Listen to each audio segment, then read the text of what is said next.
In January 2016, amid many doubts and concerns over its transparency and viability, the Asian Infrastructure Investment Bank started its operations. Yet, now entering its fourth year, the bank has grown to 97 approved members worldwide, the second largest global membership next to the World Bank, and has received AAA ratings from top credit rating agencies. What is behind its vitality and credibility? What are its goals as a multilateral development bank? And how can the AIIB offset the negative impact of trade tensions? To answer these questions and more, I'm very happy and quite honored to be joined in the studio by Mr. Jin Liqun, President of the Asian Infrastructure Investment Bank. That's our topic. This is Dialogue. I'm Yang Rui. But before we start the interview, let's take a look at this. When I was picked up by the Chinese leaders to head the Chinese working group for establishing the AIIB, I was advised by a very close friend of mine, who's an American. He said, "Mr. Qin, you have enjoyed a very good reputation over the last 40 years. Don't do it. I don't want to see your reputation would be destroyed by doing this." I told him, "Thank you very much. But I don't think my reputation will be destroyed. Indeed, it will be enhanced." Some say he has one of the most challenging and important jobs in global finance, yet Jin Liqun finds a way to deliver as the inaugural president and chairman of the board of directors of the Asian Infrastructure Investment Bank, the AIIB. It has grown from 57 founding member nations to 97 approved ones worldwide, financing some $8 billion in projects. Mr. Jin has rich experience across the private and public sectors. He has previously served as Vice Minister at China's Ministry of Finance, Vice President of the Asian Development Bank, and Chairman of China International Capital Corporation, China's first joint venture investment bank. AIIB is off to a good start. On taking the helm of AIIB in 2016, Jin pledged the bank would be lean, clean, and green. I believe credibility has to be earned. Credibility has to be earned through not what you're talking about, but what you do, by your performance. Welcome to Dialogue, Mr. Jin. Thank you. And a very warm congratulations on the hard-won credibility of the AIIB. 4 years and a half on, what can you share with us about the things that you hold very dear and very valuable about the strength and the future of this multilateral development bank? We in AIIB are very happy to see that the bank was off to a very good start and achieved quite a number of milestones over the last 3 years and a half. Now we are going to Luxembourg to have the 4th annual meeting outside China, outside Asia, and the first time in Europe. 3 years and a half.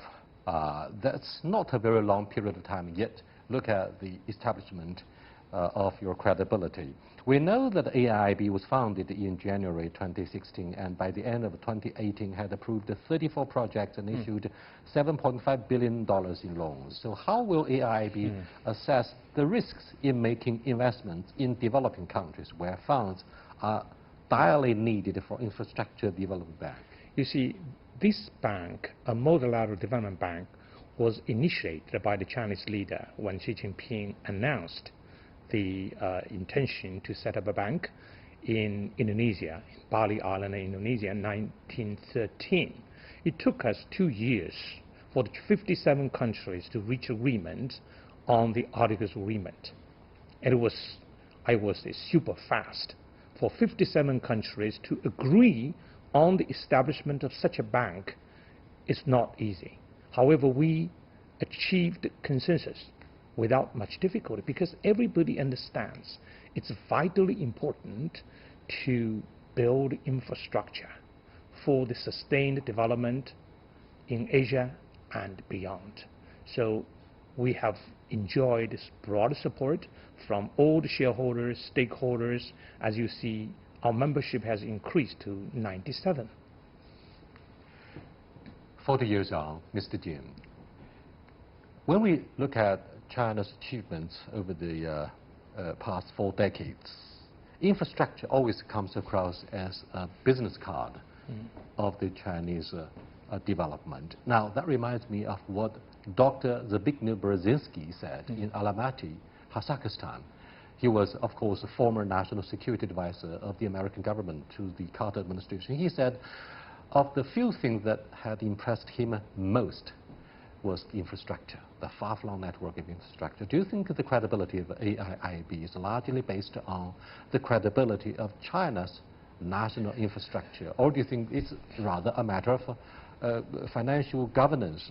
It's in fact collective wisdom of the advanced financial institutions, for example, from European to North America? You see, the idea of setting up a multilateral development bank focused on infrastructure development was proposed by China based on China's own development experience of the last 4 decades. You know, I was very much fortunate to be born in into New China, and I was brought up in a period when China experienced some difficulties, and I was fortunate to be able to participate in the opening up and reform process. You see, in 1980, when I went to the World Bank to start my career in these multilateral institutions, there was nothing which could come any close to infrastructure in the modern sense of the word. Whereas we were in the United States, we saw all this infrastructure. But 40 years on, you see, China has built such kind of infrastructure facilities which paved the path for its sustained development. So based on China's experience, we thought it would be very, very important to set up such a bank to help the member countries to develop their economy through investment in infrastructure. So this is China's experience, but also the experience of so many Asian countries over the last 4 decades.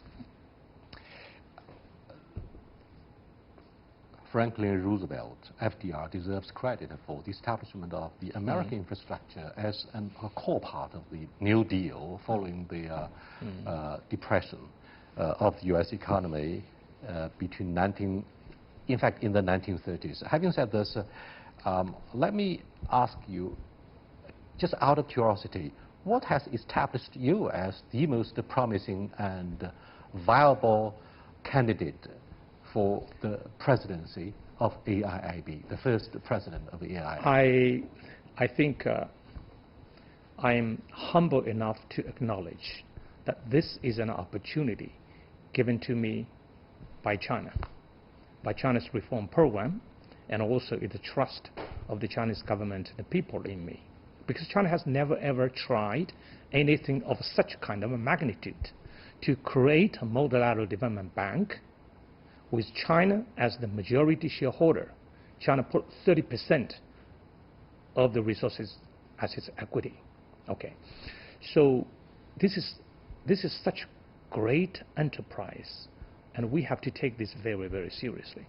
As I said, I was fortunate enough to be involved in from the very beginning, the reform and opening up program. I was posted to the World Bank in 1980, and I served on the board for 6 years in the World Bank, and also later on I served in the management team of the Asian Development Bank for 5 years. And you were based in Manila? In Manila, you know. So 11 years of experience working in the multilateral development banks, both on the board and in the management team, gave me a lot of experience and knowledge.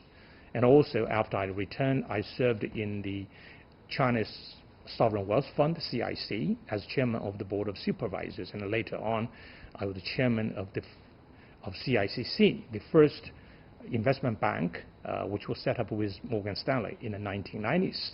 And all this helped me to work with our colleagues to set up this new bank.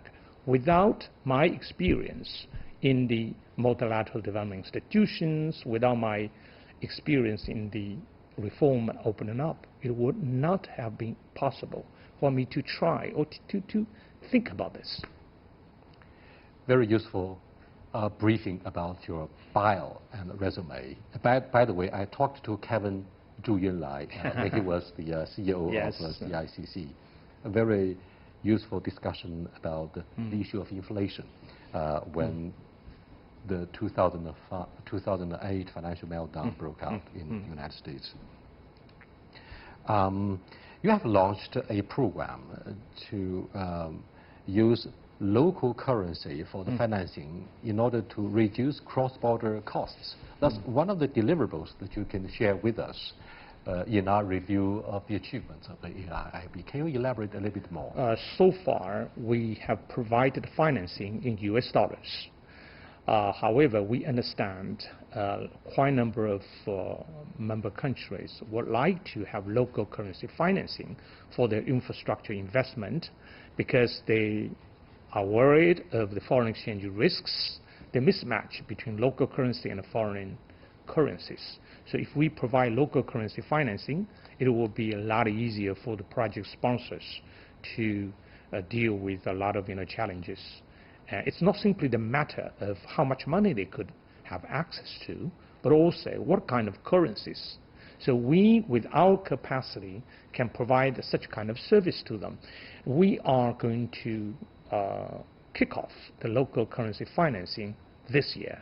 But of course, we focus on the countries which have more or less better developed capital market for us to have the currency swaps, for us to have the opportunity of raising bonds in the local market. But this is such an important service we can provide to our member countries in Asia and in some other countries. This policy move of AIIB deserves credit for making it easier to build the BRI, right? Belt and Road Initiative. You see, it's interesting. I have been approached by so many people about the relationship between Belt Road Initiative and AIIB. Both initiatives were proposed by the Chinese leader. But you see, these are two initiatives serving the same objective but with different functions. AIIB, Asian Infrastructure Investment Bank, is a multilateral development bank with its shareholders from across the world. As you see, we have 97 countries, and we are proud to see we have members from all of the continents except Antarctica. So this is a multilateral development institution which operates by its own standards. We have our governance structure, we have our standards, we have the social environmental framework. It's being run just like any existing multilateral development bank. The purpose is certainly to promote investment in infrastructure and other productive sectors, thereby improving the livelihood of the people of our member countries. On the other hand, Belt and Road Initiative is a platform, an international platform, whereby all of the participating countries can work together to improve connectivity. So you see, we have the shared mission and vision, but we operate in two different ways. Now, the Chinese leader, President Xi Jinping, put forward a very, very important principle guiding the Belt and Road Initiative: broad-based consultation, joint construction, and shared benefit. This is the fundamental principle which guides the development of Belt and Road. Now, what is the role of our bank? You see, we have 97 member countries.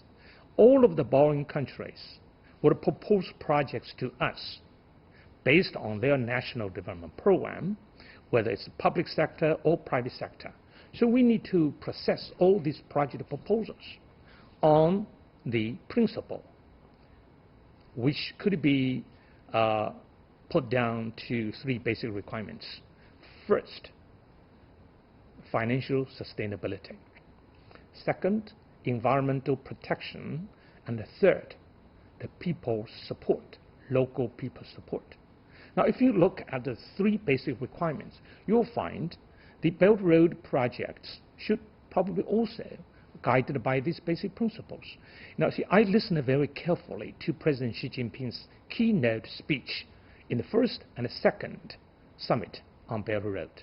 Particularly on the second summit, he responded to all of these possible concerns and questions without, for instance, how could we develop the Belt and Road project with all of the participating countries without creating debt problems, right? We're not going to build white elephants, which will be a huge drain on the budget of those countries.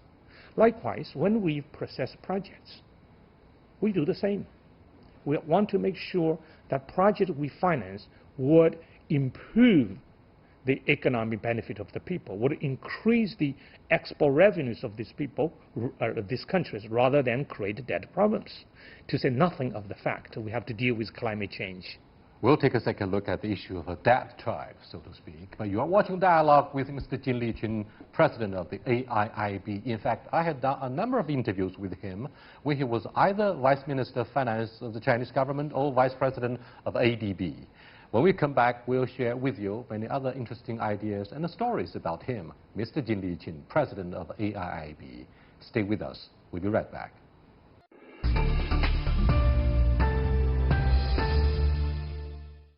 Welcome back, Mr. Jin. See, the difference is the logo of CGTN. Let's look at the differences, if any, between ADB and AIIB, because you assume the senior leadership in both institutions. Yes, you see, as I said, this has given me lots of experience. And I think I have a high sense of responsibility to do my job well. And this is not the job which is something I take as my own. I think it's the job of the people of my country. And this is the trust in me by the government. And now it's the trust from all of the shareholders of this bank. I have to do it by a very high standard. Right. Let's look at BRI. I've interviewed so many politicians and policymakers. Whenever I addressed this issue, the immediate response that came from these commentators or politicians would always be the transparency of a BRI.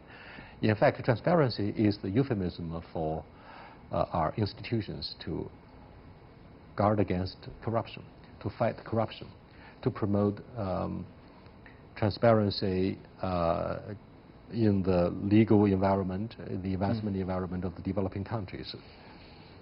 But first, before you address this issue about the transparency of a BRI, let's look at the transparency of a AIIB. Your financial or multilateral development bank was not trusted and still is not trusted by the US government. Therefore, it opts not to join the AIIB. What can you tell us about the governance itself of AIIB? Probably, I would say, at this stage, the United States government, think tankers, and the general public have changed quite a lot of their attitude towards this bank. The perception has changed dramatically. I have not heard about any major, skepticism or questions about this bank. I think what you referred to was the skepticism at the very beginning, before the during the Obama administration, when we initiated the preparation and setting up this bank. But now I have not heard about the negative comments from the U.S.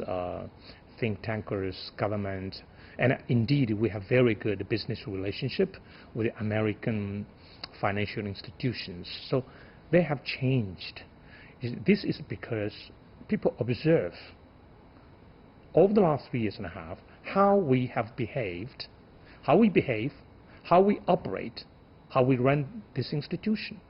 Now, to enhance the credibility, you certainly must have very good governance structure and transparency.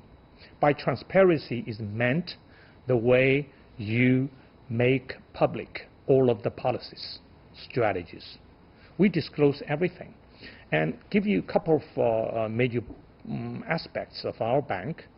For instance, we have our website which makes public all of the information about this bank, what's going on. And we have this policy for public information.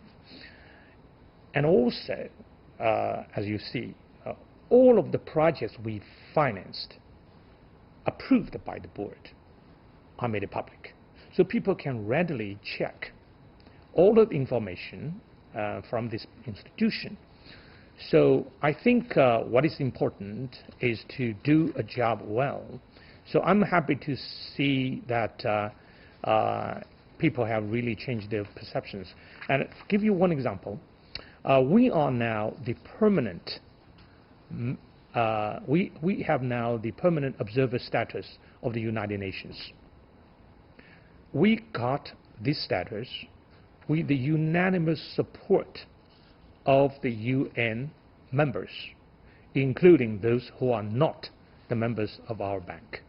So credibility, as I said on many occasions, credibility is something you should not take for granted. Credibility has to be earned. Trust has to be earned. You cannot talk people into believing you. You could give people nice words, grandiose, programs, what you are going to do, what's your intention.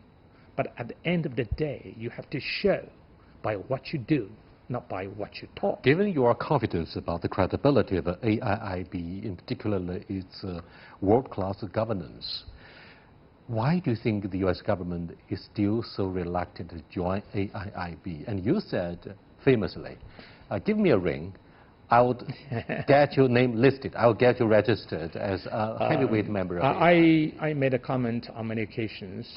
The bank is inclusive. We are open. The door has flung open and will remain that way. But I also acknowledge it's the decision of any sovereign government to decide whether to join or not. That's not a big issue. Regardless of the membership of the United States, we do have very close cooperation with American financial institutions. As you see, you referred to the AAA rating. We have Moody's, SP, and Fitch Ratings. And as you know, Goldman Sachs and the JP Morgan served as our advisors for the rating. And I told you that we got the unanimous support for our permanent status, observer status in the United Nations. So this also indicates that working together is important. So we believe membership is not a crucial issue for the cooperation between the United States and our bank. As you know, we have lots of American professionals working in our institution, and we have New York Bank Mellon as the dollar clearing bank of our institution.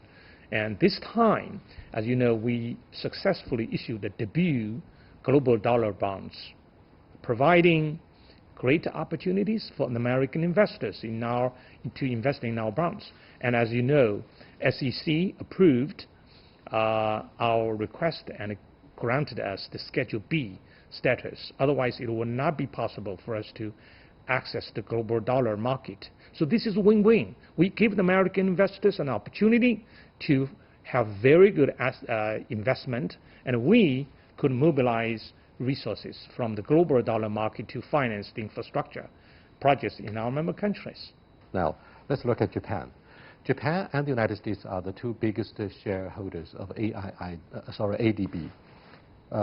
Prime Minister Shinzo Abe came to visit China, and during his stay in Beijing, he made it very clear that the Japanese government stands ready to cooperate with China in a third country.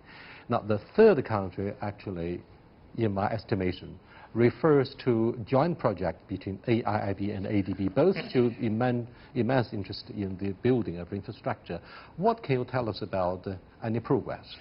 I was in Japan about 4 weeks ago. I met the Japanese financiers, investment banks, and we had also had very good discussions. I met the Japanese press club and giving information about this bank. I think it went very well. And to my knowledge, the Japanese government encouraged Japanese financial institutions, business companies to work with us, including JBIC, JICA, and we welcome this. Now, the so-called third country, first of all, we invest in our member country, but China, as the biggest borrower, biggest shareholder, does not borrow in large amount. We may borrow a little bit for connectivity with the neighboring countries, and as you know, we made a loan to China in amount of $250 million to clean up the air in this area, in Beijing area, which is very good.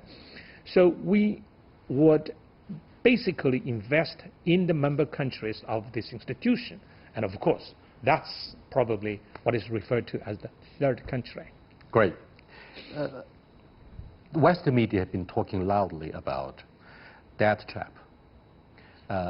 Taking Sri Lanka as an example, that's the most famous case study illuminating the dilemma of the so-called debt trap. But could you clarify a little bit this myth about debt trap? You see, I've taken a look at the debt situations, debt profiles of some of these countries. Actually, China usually is not the biggest lender to some of these countries. They borrow from various sources, and I think it's fair to say China helped all these countries very much. But for any country to avoid the debt trap, what matters is the macroeconomic management. Now, this is a vicious circle faced by some of the low-income countries because they are weak in their financial capability. They have no resources to finance major infrastructure projects, and they are hamstrung in their efforts to promote the economy. And so you see, this vicious circle goes on and on and on.